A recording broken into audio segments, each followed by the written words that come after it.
Lmd Newsweek. I'm Sandesh Bartlett. And I'm Ashwini Vethakan. We begin with a look at the COVID-19 situation in the island.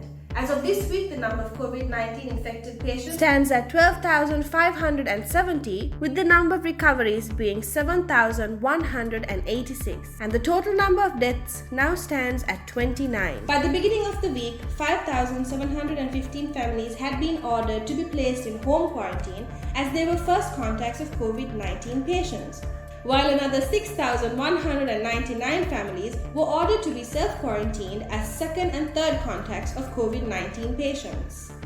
On Wednesday, a total of 201 persons were arrested in the Colombo, Gampaha and Kalutara districts over the violation of curfew. Meanwhile, the head of the National Operations Centre for Prevention of COVID-19 released a statement earlier this week, noting that all Sri Lankans stranded in 150 safe houses in Saudi Arabia would be repatriated within 48 hours. And now for a roundup of local news. The Parliamentary Council, established through the 20th Amendment to the Constitution, met for the first time on Wednesday under the patronage of the Speaker. The second phase of distributing 5,000 rupee allowances for families in the Gampaha district who had lost their livelihoods due to the imposition of the curfew commenced on Tuesday.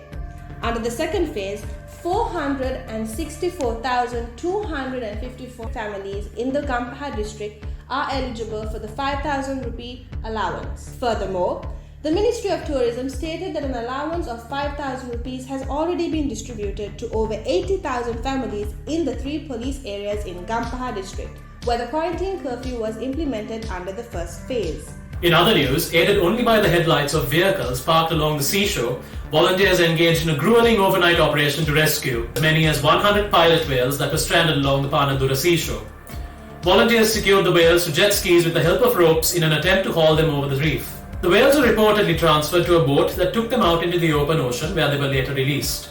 The Government Medical Officers Association announced it will be resigning from the Health Ministry's Technical Committee handling matters concerning COVID-19, citing failure of the government to consider its requests over the battle against the pandemic as the reason for this decision. Moving on to business news. The Export Development Board has initiated online sessions to enable foreign buyers and Sri Lankan exporters to meet via virtual platforms, with the objective of creating trade linkages between Sri Lanka and the rest of the world. Launched in collaboration with the Foreign Ministry, the measures were undertaken considering the difficulty in organizing physical export promotion programs during the pandemic. The International Trade Centre has pointed out that Sri Lanka could do much more with the GSP Plus preferential scheme if the country broadens its focus and looks beyond the apparel industry. The ITC noted that the global health crisis has brought about fresh opportunities which Sri Lanka can tap into, especially given the recent contraction in apparel exports.